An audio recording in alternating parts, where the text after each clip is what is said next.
हेमंत मेंगानी। मैं एक paediatric haematologist और बोन मैरो ट्रांसप्लांट फिजिशियन हूँ। कैंसर और ब्लड के डिसऑर्डर्स के ट्रीटमेंट में बोन मैरो ट्रांसप्लांट का बहुत बहुत इंपॉर्टेंट रोल है। अब ये ब्लड कैंसर ऐसे कैंसर हैं जो हमारे कैंसर की जो दूसरी सारी पद्धतियां हैं, जैसे सर्जिकल कैंसर का इलाज, मेडिकल ऑन्कोलॉजी, दवाओं से कैंसर का इलाज, या रेडिएशन ऑन्कोलॉजी, इन सभी के अलावा इसके लिए इलाज की जो जरूरत पड़ती है वो बोन मैरो ट्रांसप्लांट बहुत ही हाईली स्पेशलाइज्ड प्रोसीजर है। और मैं बहुत प्राउड हूँ ये बताने में कि मैरिंगो सिम्स हॉस्पिटल अभी वेस्टर्न इंडिया, गुजरात, आसपास के 2-3 स्टेट्स जैसे राजस्थान, मध्य प्रदेश, इसमें सबसे लार्जेस्ट नंबर ऑफ ट्रांसप्लांट्स पिछले 2 सालों से करने वालों में से एक है। और सभी प्रकार के ट्रांसप्लांट, छोटे से छोटे बच्चे, 1-2 साल के बच्चों से लेके 60, 65, 70 साल के लोगों के अंदर ये ट्रांसप्लांट हो सकते हैं।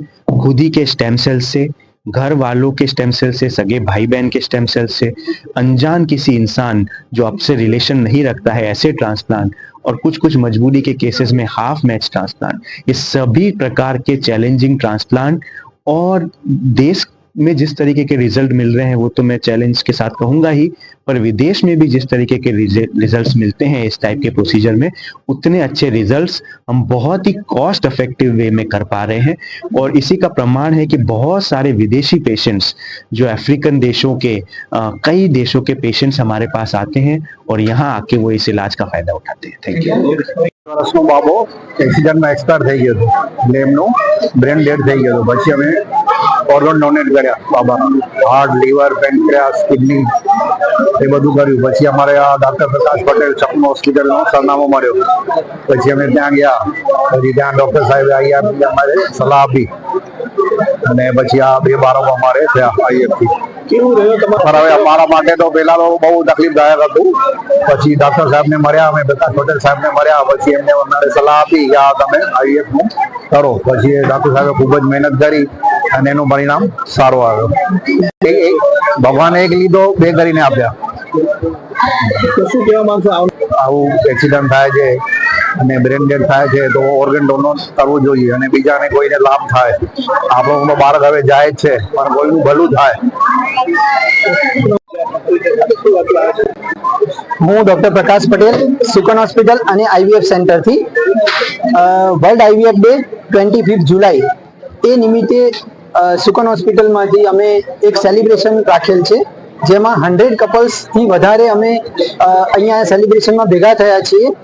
જે ઘણા બધા સમયથી 10, 15, 20 વર્ષ પછી પણ જ્યારે બાળક ના રહે ત્યારે ફર્ટિલિટીની ટ્રીટમેન્ટ જે આઈયુઆઈ આઈવીએફ કર્યા પછી જે સંતોષ મળે છે કપલનો, એના માટેની આનંદની લાગણીઓ માટે અમે ભેગા થયા છીએ।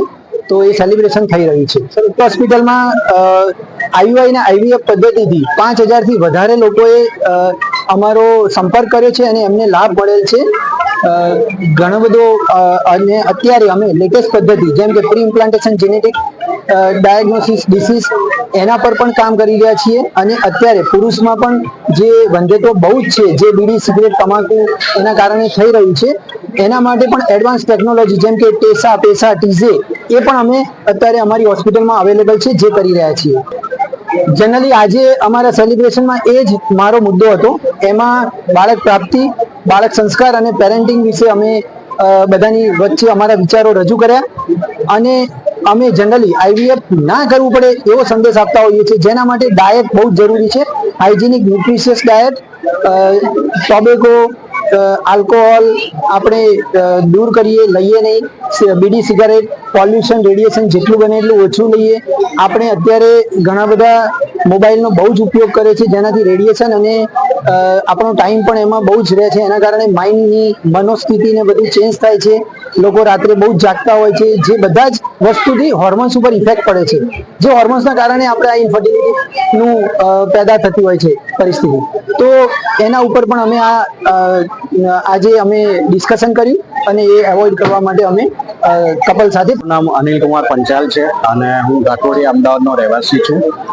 અને પ્રકાશભાઈએ આજે સરસ મજાનું આયોજન કર્યું, એમનો ખૂબ ખૂબ આભારી છું। સાચું કહું તો એક ડોક્ટર તરીકેના બધા જ એમણે લોકોના સપના પૂરા કરેલા છે। લોકો અહીંયા જ્યારે આવે છે ત્યારે એક મનમાં જે આશા લઈને આવે છે અને હસતા મોઢે હોસ્પિટલનું પગથિયું ઉતરીને જ્યારે જાય છે ત્યારે લોકોના ચહેરા પરની જે ખુશી છે એ બહુ અનેરી હોય છે. અને ખરેખરમાં ઘણા બધા એવા દાખલા છે પ્રકાશભાઈના કે જેના હિસાબે આજે લોકોના મોઢા ઉપર સ્માઇલ છે. હજુ બી એક વાત હું એડ કરવા માંગીશ, હજુ બી આપણા સમાજમાં ક્યાંક ને ક્યાંક દીકરીને કે એને કોઈ પણ વસ્તુ માટે, આ બધી વસ્તુ માટે, પ્રોબ્લેમ માટે માનવામાં આવે છે અને મેણા ટોણા મારવામાં આવે છે. હું એક વસ્તુ જરૂર એડ કરીશ કે જ્યારે ભગવાન અત્યારે છે, હું એ વસ્તુ એડ કરીશ, કારણ કે જ્યારે નરસિંહ મહેતાના મેણા ભાગવા માટે જો ભગવાન અવતાર લઈ શકતા હોય તો અત્યારે પ્રકાશભાઈ રૂપી ભગવાને અવતાર લઈને દીકરીઓના મેણા ટણા એ દૂર કરેલા છે. અને પ્રકાશભાઈ ઉત્તર પ્રગતિ કરતા રહે, કારણ કે મારા દીકરાનો જન્મ થયો ત્યારે બહુ ક્રિટિકલ કેસ હતો. 8મા મહિને મારી વાઈફને કમળો થઈ ગયો હતો અને સાહેબે જે કેસ બચાવ્યો એટલે થેન્ક ગોડ. અને ભગવાનનું રૂપ છે Prakashbhai. Thank you so much.